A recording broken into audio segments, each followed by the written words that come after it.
అనిల్ గారు hi sir. వస్తుందమ్మా అన్ని చెప్తారా? కొలికెత్తా మళ్ళీ అడగండి, మీరు మైక్ తీసుకొని చెప్తారు. సార్ మీరు సక్సెస్ఫుల్ కామెడీ రైటర్, ఇప్పటి వరకు చేసిన comedy, you are the most successful comedy writers in Telugu.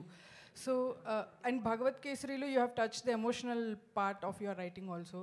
So మీ నుంచి కామెడీ థ్రిల్లర్ లాంటిది, యూనో అలాంటిది ఏమైనా dark comedy or comedy thriller expect చేయొచ్చు? సో అంటే మీరు అడిగిన దానికి ఈ సినిమా మేము ఒక 30-40% అచీవ్ చేసామనే చెప్పాలి. సో డార్క్ హ్యూమర్, కొద్దిగా థ్రిల్లింగ్ బేసిస్లోనే వెళ్ళాము. కంప్లీట్గా చేయమని అడిగితే మాత్రం డెఫినెట్గా ఐల్ డూ. సో ఇది ఒక కాన్ఫిడెన్స్ వచ్చింది ఈ సినిమా సక్సెస్.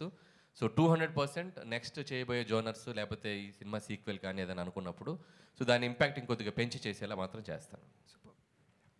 వెంకటేష్ గారు సార్, ఇక్కడ sir. Sir, this is Chandu, anchor from filmy looks. So first of all congratulations sir.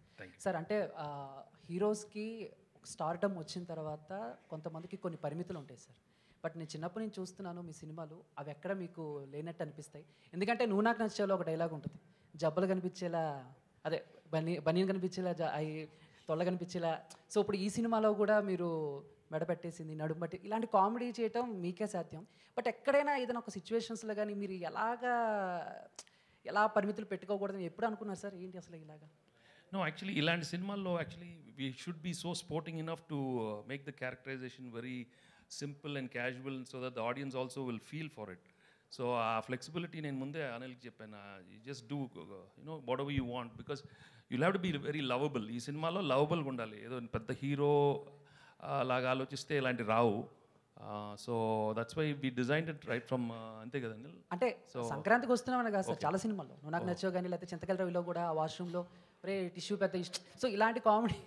So నువ్వు గుర్తు చేస్తున్నావు కాబట్టి ఏదో అక్కడక్కడ ఏదో చేశాను. నువ్వు నాకు నచ్చావు I think maybe is the beginning, దాని ముందే ఉందా? అవును సార్, నువ్వు నాకు నచ్చావు ఉంది, చింతకల రవిలో ప్రేమించుకుందారా నుంచి కూడా చేశారు. ఇప్పుడు ఎంటర్టైన్మెంట్ అంటే ప్రేమించుకుందారాలో కల్పన రాయ్ సీన్ ఉంటుంది కదా. సో వెంకీ గారు ఎప్పుడైనా క్రేజీ థింగ్స్ చేయడంలో అండ్ ఫన్ అన్నప్పుడు ఇంకా ఆయన అన్లిమిటెడ్ అనమాట. I think you should not feel like ఏదో ఆ క్యారెక్టర్ అనుకుని వెళ్ళిపోవాలి. సో దట్స్ వై ఆ సినిమాలన్నీ కూడా అంత అద్భుతంగా ఆడతాయి. ఎందుకంటే he looks like simple, he make it like simple. Anil గారు రీసెంట్గా 10 years కంప్లీట్ చేసుకున్నారు. మీరు ఈ దశాబ్దంలో చేసింది 8 సినిమాలైనా శతాబ్దం గుర్తుండేలా చేశారు. ఇక ముందు ముందు ఇంకా మంచి మంచి సినిమాలు చేయాలని విషయం. Thank you brother, thank you so much. Beans గారు ఆయన హలో 2022లో ధమాకా చూసాం, ఒక ధమాకా పేల్చారు. తర్వాత మళ్ళీ ఇప్పుడు 2 years తర్వాత మధ్యలో మ్యాడ్ వచ్చింది, ట్విల్లీస్ గారు వచ్చింది. కానీ ఇంత హిట్స్ వచ్చినా సరే మీరు ప్రమోషన్స్లో చాలా దూరంగా ఉంటారు. ఈ సినిమాలోనే ప్రమోషన్స్ ఎక్కువ కనబడుతున్నారు. ఈ ఎనర్జీకి కారణం ఏంటి? అలా ఏం లేదు సార్. అంటే నాకు బేసిక్గా ఏంటంటే ఏదైనా పని ఒప్పుకుంటే నాకు నిద్ర రాదు, ఎక్కడో తెలియని భయం ఉంటుంది. బాగా చేయాలి, మనం చాలా బిగ్ అంటే పెద్ద బాధ్యత కదా. సో మనం కనబడడం కంటే కూడా మన పని కనిపిస్తే బాగుంటుంది, అండ్ మనం కనబడడం కంటే మన పాట వినపడితే బాగుంటుందని. అండ్ ఫస్ట్ టైం ఇంత పెద్ద సినిమా చేస్తున్నప్పుడు ఆబ్వియస్లీ ఫర్దర్గా ఏం చేస్తే బాగుంటుందని ఎక్కువ ఆలోచనలోనే ఉంటాను. సో కనబడకపోవడానికి కారణాలు ఏం లేవు, పాట కనిపిస్తే చాలనుకుంటాను. సో దట్స్ అంతే. All the best. Anil garu ఒక్క క్వశ్చన్ అండి. సో 2 రోజుల నుంచి ఐటీ రైట్స్ అని జరిగేది, పోస్టర్స్ మీద నెంబర్స్ మీద జరుగుతున్నాయని చెప్పి బయట ప్రచారం ఉంది. కొంతమంది ప్రొడ్యూసర్స్ ఏమంటారంటే ఇది ప్రమోషనల్ నెంబర్స్, దీన్ని నమ్మొద్దు అంటారు. సో మీరు 230 వేశారు కదా 9 daysలో. సో మీది ఎంతవరకు 100%? అదంతా యాక్యురేట్ అమ్మా. మేము జిఎస్టీకి వెళ్ళిపోయాం, పర్ఫెక్ట్ నెంబర్ ఇచ్చాం. మేము ఎక్కడ దాంట్లో ఇచ్చేది లేదు. మా సినిమా వరకు చెప్పమంటే ఇందాక చెప్పాను కదా, ప్రతి రూపాయి ప్రేక్షకుల నవ్వుల నుంచి వచ్చింది. దాన్నే మేము ఎందుకు చెప్తున్నామంటే ఈ జోనర్కి ఇంత స్ట్రెంగ్త్ ఉంది అని చెప్పాలి కాబట్టి వేస్తున్నాం. యాక్చువల్గా అయితే అంత చెప్పుకోవాల్సిన ఇది కూడా ఏముంది, సినిమా సక్సెస్ అయిపోయింది, జనాలు చూసేశారు. But yes, these kind of family genre films and entertainment films have a great pull. ఇంకొక 5-6 సినిమాలు ఎవరైనా అటెంప్ట్ చేస్తారు. సో ఈ సినిమాకి ఎంత ఉందంటే ఇంకా దానికి అడిషనల్గా చేయడానికి కూడా మనం బాగుంటుందని చెప్పి we're showcasing it. Yes, this film have this strength అని. అంతే. All the best. వెంకటేష్ గారు. హాయ్ వెంకటేష్ గారు. వెంకటేష్ గారు. మూర్తి గారు. వెంకటేష్ గారు, నేను క్యాజువల్ ఇక్కడ కూర్చుంటాను రండి, లేకపోతే రావట్లేదు. ఇప్పుడు చెప్పండి సార్. మేము కూడా వచ్చేస్తాం సార్. రండి. కెమెరాలు అనేది తెచ్చండి. లేదు పర్లేదు, కనపడుతుంది. మూర్తి గారు ఐటీ రేడియో బ్యాక్డ్రాప్లో ఇండస్ట్రీలో ఐటీ రేట్ బ్యాక్డ్రాప్లో సినిమానా కాదు సార్, ఐటీ రేట్ల బ్యాక్డ్రాప్లో కొంతమంది నిర్మాతలతో మాట్లాడుతుంటే పెద్ద నిర్మాతలు ఒక సీరియస్ పాయింట్ చెప్పారు. హీరోలు కనుక మొత్తం వైట్ తీసుకుంటే ఏ నిర్మాత బ్లాక్ చేయాల్సిన అవసరం లేదు అనే స్టేట్మెంట్ చాలా పెద్ద నిర్మాతల నుంచి వచ్చింది నా దగ్గరికి. హీరోలు బ్లాక్ తీసుకోకపోతే మేము ఇంకెవరికి బ్లాక్ ఇవ్వాల్సిన పని లేదు. ఇండస్ట్రీలో ఒక టెక్నీషియన్ కానీ ఒక వర్క్ కానీ దేనికి కానీ ఇవ్వాల్సిన పని లేదు. ఓన్లీ ఫర్ హీరోల కోసమే మేము బ్లాక్ ఇవ్వాల్సి వస్తుంది. ఆ బ్లాక్ ఇచ్చిన దానికి కూడా మేము బ్లాక్లో ఇంట్రెస్ట్ కట్టాల్సి వస్తుందని ఒక పెద్ద 2-3 నిర్మాతలు కనిపిస్తుంది. సో దీని మీ ఒపీనియన్ ఏంటి? నేను మిగతా ఒపీనియన్ నాకు తెలియదు కదా, నేను ఫుల్ వైట్ అయిపోయింది. వెంకటేష్ బాబు వైట్లో వైట్ తీసుకునేది ఇంతే, నేను ఎక్కువ లేదు. ఇన్ఫ్యాక్ట్ ఎక్కువ తీసుకునేది వైట్. అది ఆఫీస్లో తీసుకుంటారు. ఇప్పుడు డైలీ ఏదో తీసుకుంటాను, ఇది ఫర్ ఎక్స్పెన్సెస్. చాలా సింపుల్ అనమాట. Venkatesh garu, hi. Here. Sir, here. Hi, sir. So this is Prakyat from Gulde.com. So మీరు ఇన్ని ఇయర్స్ కెరీర్లో చూడని హిట్స్ లేవు అండ్ ఆబ్వియస్లీ ఫ్యాన్స్కి చాలా హై ఇచ్చారు. But this hit feels personal to lot of your fans because ఒక clean blockbuster and after lot of last few years was little dull for you.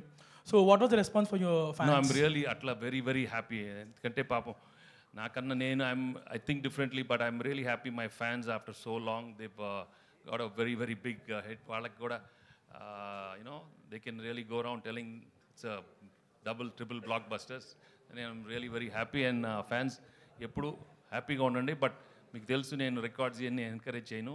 But be happy what you got. వచ్చింది తీసుకోండి అంతే. Okay, thank you so much. Venkatesh Babu ఇప్పుడు రెగ్యులర్గా ప్రతి hero కూడా pan India సినిమాకి వెళ్ళాలని, పాన్ ఇండియా సినిమా చేయాలని, ఆ రికార్డ్స్ కొట్టాలని ఆ ఇదిలో ఉన్నప్పుడు ఇప్పుడు తెలుగులో ఇప్పటికి మీరు ఇప్పుడు పోస్టర్లో వేసిన ప్రకారం 230. అయితే ఇదే సినిమా పాన్ ఇండియా అయితే 2300 కోట్లు కలెక్ట్ చేసేది కదా. ఇది మీకు ఎప్పుడైనా సినిమా రిలీజ్ అయిన తర్వాత అది మన పాన్ ఇండియా రిలీజ్ చేస్తే బాగుండేది అనే భావన మీకు ఎప్పుడైనా కలిగిందా? లేదు, వచ్చినప్పుడు వెయిట్ చేద్దాం. ఇప్పుడు వచ్చింది అది చెప్పాను, వచ్చింది తీసుకోమ్మా, వచ్చింది తీసుకో, ఇచ్చాడు తీసుకో.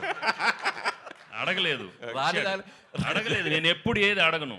బట్ వచ్చింది మాత్రం హ్యాపీగా రిసీవ్ చేసుకుంటాను. When I pray also I'm like that. I don't ask for anything but I take whatever he gives.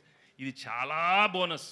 I'm very very happy because we knew we're going to come with a very good film, hit film. But when it becomes like this we have to feel grateful and thankful to everybody because మీ అందరి energy, last time చెప్పాను, it is all because of the positive energy from everybody. At ఇలాంటి cinema రావాలి, little light hearted film, అందరు థియేటర్స్కి వెళ్ళాలి. నిజంగానే అందరూ కోరుకున్నారు, ఇవాళ థియేటర్స్కి వెళ్తున్నారు. ఇది ఇంత బ్లాక్ బస్టర్. మీ మొదటి సినిమా నుంచి ప్రతి సినిమా మ్యూజికల్గా సక్సెస్. మీ మొదటి సినిమా నుంచి ప్రతి సినిమా మ్యూజికల్ సక్సెస్. కలియుగ పాండవుల దగ్గర నుంచి అన్ని స్టోరీ పరంగా కాకుండా మ్యూజికల్ కూడా బాగా సక్సెస్ అయింది. అయితే ఎస్పెషల్లీ రమణ గోకుల వచ్చినప్పుడు మీరు ఇంకో డిఫరెంట్ చేంజ్గా బ్లాక్ బస్టర్స్ కొట్టేశారు అప్పుడు కూడా. సో అతను పాడుతున్నప్పుడు మీ ఫీలింగ్, అలాగే మీరు పాడుతున్నప్పుడు ఆ రెండింటి గురించి ఏం చెప్తారు? I was really happy. Ramana మళ్ళీ వచ్చాము. ఐ మీన్ ఆఫ్టర్ 18 years ఈ came back and gave a super hit song. And నేను కూడా పాడటం నాకు కూడా బాగా సరదాగా ఉండింది ఈ సినిమాలో. ఈ ట్యూన్ వినగానే we had a block buster tune. And అది చాలా ఎఫర్ట్లెస్గా వచ్చి ఒక రోజు జస్ట్ క్యాజువల్ అడిగాను పాడతాన్ని. ఆ పాడే టైంలోనే క్యాజువల్ మేము అనుకున్నాను, అనిల్ నేను పాడతా. ఇదో టక్కన వచ్చేసింది ఐడియా, పాడతా ప్లీజ్, నేను పాడతా. బెస్ట్ నాకు నచ్చింది ఏంటంటే అనిల్, అరే బిమ్స్ అనిల్ గారు. హాయ్ బీమ్స్ గారు. హాయ్. ఏ చిన్నాడు? మహేష్ బాబు. చిన్నాడు ఎందుకు చాలా హ్యాపీ ఫీల్ అయ్యాడు కదా. వెరీ వెరీ అమ్మా, నేను చెప్పాను కదమ్మా, నేను రోజు మెసేజ్ పెడతాను, నాకు తెలియదమ్మా. ఇంకా అనిల్ గారు ఎవరు చెప్పలేదు.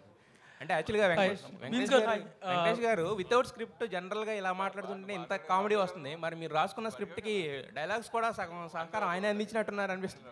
అంటే మా ఇద్దరికి ఒక సింక్ ఉంది. సో ఇది 3వ ఫిల్ము, హ్యాట్రిక్ కొట్టేసాం. ఆ సింక్ ఏం లేదు, నేను ఏ అంటే ఆయన బి అంటాడు, ఆయన బి అంటే నేను సి అంట, అలా A to Z వెళ్ళిపోతాం. సో ఆ సింక్ వల్లే ఇట్స్ హ్యాపెనింగ్. ఫస్ట్ 2 సినిమాల్లో సింగిల్ హీరోయిన్ పెట్టారు, బ్లాక్ బస్టర్ కొట్టారు. దీంట్లో 2 హీరోయిన్లు పెట్టారు, డబుల్ బ్లాక్ బస్టర్ కొట్టారు. నెక్స్ట్ దాంట్లో 3 ప్లాన్ లేదు, 4 పెడుతున్నాను.